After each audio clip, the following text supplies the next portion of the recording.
ассалому алайкум кадбонони азиз, ба канали Кулчахан хуш омадед. имрӯз барои шумо тарзи таҳияи қайларо пешниҳод мекунам. Қайлаи мо имрӯз қайлаи гӯсфандӣ ҳаст ва аслан номи дурусти ин қалия ҳаст ва ин вожаи арабӣ ҳаст ва аз қадим қайлапазӣ аз он дар мардуми мо тӯли ҳазорсолаҳо вуҷуд дошт, ба хотири он ки қадим яхдон вуҷуд надошт ва роҳи захира кардани гӯшт ба ҳамин тариқ буд, яъне гӯштро қайла мекарданд ва дар махсус қайладон доштанд кадбонҳои қадима бибиҳои мо ва махсус хумдонҳо буданд, кӯзаҳои сафолии бузург ки дар он гӯшти бирён кардашударо то 6 ва зиёда аз он моҳҳои зиёд нигоҳ медоштанд ва ҳар вақти муносиб аз он гирифта гарм карда ё бевосита худашро мехӯрданд ё аз он боз дар дигар таомҳо истифода мекарданд. Хуб, сараввал мо думбаро реза карда дар оташи баланд, ҳатман оташ бояд баланд бошад, об мекунем ва лозим ба ёдоварист ки қалияро мо имрӯз дар худи равғани гӯсфанд мепазем. Яъне аввал қалияро бубахшед думбаро об мекунем ва дар ҳамин равған гӯштҳоро бирён мекунем. Дар аввал оташи мо бояд баланд бошад, зеро ки думба хуб об шуда ҷазак шавад ва баъдан ки хуб об шуд, мо ҷазаҳоро кашида мегирем ва мехоҳам қайд кунам ки аз ин ҷазаҳо худо насиб кунад як фатири ҷазакӣ мекунем, бисёр бомазза аст ва ҳозир бошад аввал оташ баланд бояд бошад, чӣ хеле ки дар навор мебинед. Мо думбаро об карда, бирён карда, ҷаза карда бардошта мегирем ва баъдан қайляро дар худи ҳамин равғани худаш, яъне дар худи равғани гӯсфанд гӯшташро бирён мекунем. Ин бисёр ҳам фоидаовар аст ва ҳам масалан дар зимистон, дар сардиҳо аз ин равғанаш ҳам аз гӯшташ бисёр истифода мекунанд. албатта шахсоне ки фишори хуни баланду бемориҳои дил доранд, ба онҳо ин гуна таом умуман тавсия дода намешавад. ва оҳиста оҳиста чӣ хеле ки мебинед ҷазаҳои мо сурх шудаанд ва акнун онҳоро бардошта мегирем. сирри муваффақияти қайла дар ҳарорат аст. яъне инҷо ҳарорати дурустро нигоҳ доштан бисёр бисёр муҳим аст. аслан ин дигар ягон кори душвор надорад. танҳо бояд анамин ҳароратро дуруст нигоҳ дорем. масалан дар вақти ҷазаҳоро бирён мекардем, ҳарорат баланд буд. анакнун оташи мо бояд миёна бошад, ба гӯштҳоро як бояд дар дег меандозем то анамин тасфи равған ки ҳозир хеле гарм аст, вақте ки мо як бора гӯштҳоро меандозем, ҳароратро поён мекунад ва дар оташи миёна мо гӯштро бирён мекунем. дар аввал тамоман гӯштро кофтан мумкин нест. барои чӣ? ҳозир вақте ки мо як бора гӯштро меандозем, гӯшт об мекушояд. баъдан дар навор нишон медиҳам. вақте ки об мекушояд, худи аввал гӯё ки гӯштҳо дар об меҷӯшанд ба монанди ҳамин ва баъдан ки обаш хушк шуд пурра, баъд дар равған боз бирён мешавад.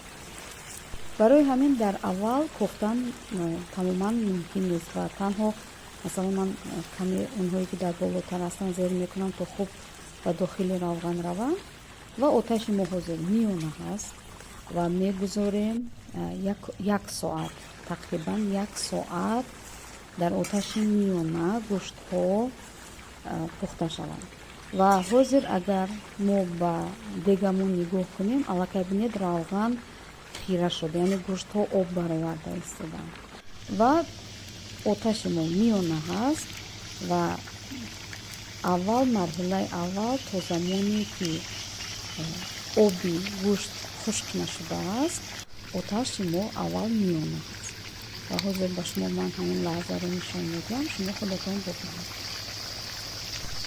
ва агар оташи мо баланд бошад, гӯштҳо тез сурх мешаванд вале дохилашон хом мемонад ва ё баръакс.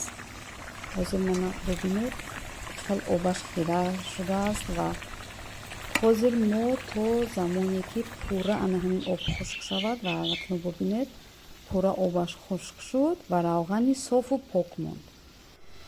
Ва акнун баъди ин аллакай марҳилаи сурх шудани гӯшт сар мешавад ва дар ана ҳамин марҳила аллакай мо оташро паст мекунем. ва ҳозир бубинед ки аллакай равғани холисаш монд, обаш пурра бухор шуда рафт ва акнун сурх шудани гӯштҳо сар мешавад. Аллакай дар ин ҷо аввал оташи мо миёна буд, анакнун оташи мо паст мешавад.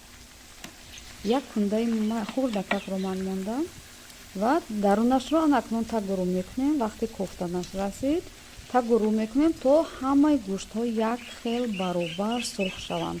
барои ҳамин аллакай кофтану тагуру кардани гӯштҳо мумкин аст. ва хеле ки мебинед оби он пурра бухор шуда рафтааст ва акнун гӯштҳоро сурх мекунем. ин марҳила як мумкин 20 дақиқа вақтро мегирад.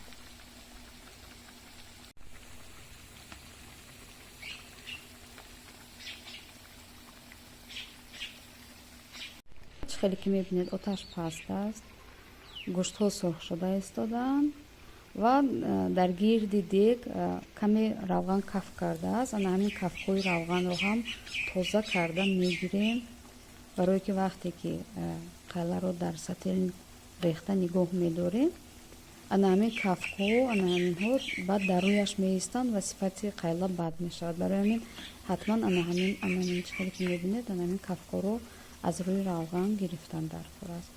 бале ҳозир масалан дар қадим дар кӯзаҳои махсус хумдонҳои онҳоро қайладон мегуфтанд, дар онҳо қайларо нигоҳ медоштанд. ҳозир бошад мо асосан дар ҳамин ё зарфи сирдор, масалан сатилҳои сирдор ё ки флакҳои алюминӣ дар онҳо ҳам мегиранд ва хулоса як зарфи тоза бояд бошад ки гӯшт нағз истад. ва чӣ хеле ки мебинед оташ пурра хомӯш шуд, ман лахчаҳоро ҳамвор мекунам то ки мисли ҳарорати газ пастака пухтан гиранд. ва акнун вақте ки пурра сурх шуданд, баъдан ҳозир як 5 дақиқаи дигар истад, боз тагуру мекунам, мебинам ки ҳама гӯштҳо пурра сурх шуданд ва чӣ хеле ки мебинед аллакай қариб сурх шудааст. ва оташи мо чӣ хеле ки дидед пурра, ман дигар оташ намемонам, резун намемонам. ҳамон лахчаҳо кифоя аст, барое ки ҳозир бо ҳаво гарм аст.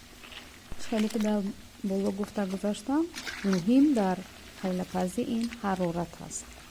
яъне ана ҳамин ҳарорат агар ёя шавад, гӯштҳо масалан ё ки баъзан ҳаст мебинед ки аз ҳад сахт агар бирён ҳам кунед, қоқ меояд, бемаза мебиёяд, хӯрда намешавад. ё ки агар оташ аз ҳад баланд бошад, рӯяш сурху дарунаш хом меояд. хулоса муҳим дар қайлапазӣ ҳароратро нигоҳ доштан аст. ҷое ки паст кардан дар кор аст, ҷое ки умуман оташро хомӯш кардан дар кор. ва ҳозир анакнун бибинед гӯштҳо пурра сурх шуданд. чӣ хеле ки дар навор мебинед, равғанро бинед тоза ҳаст. оташро ман пурра хомӯш кардам. ҳамон лахчаҳое ки буданд, ман онҳоро ҳам кашида гирифтам, барое ки боз мегӯям ки ҳаво имрӯзҳо ки бисёр гарм аст, метавонад ки гӯштҳо пурра сӯзанд. барои ҳамин ман лахчаҳои бударо ҳам кашида мегирам. ва бибинед дар зери дег чизе дигар нест, ҳозир ин ба ҳамон гармии равған худаш аст. ва акнун гӯштҳо ки пухтанд, тайёр шуданд. ман сарпӯши дегро мепӯшонам ва ҳамагӣ 5-7 соат зиёдтар то хунук шуданаш сарпӯшашро пӯшонида мемонам. ва акнун 7 соат гузашт, аллакай бегоҳ шудааст ва ман онро дар анамин сатили сирдор мекашам ва ҳозир кушода аз наздик ба шумо нишон медиҳам.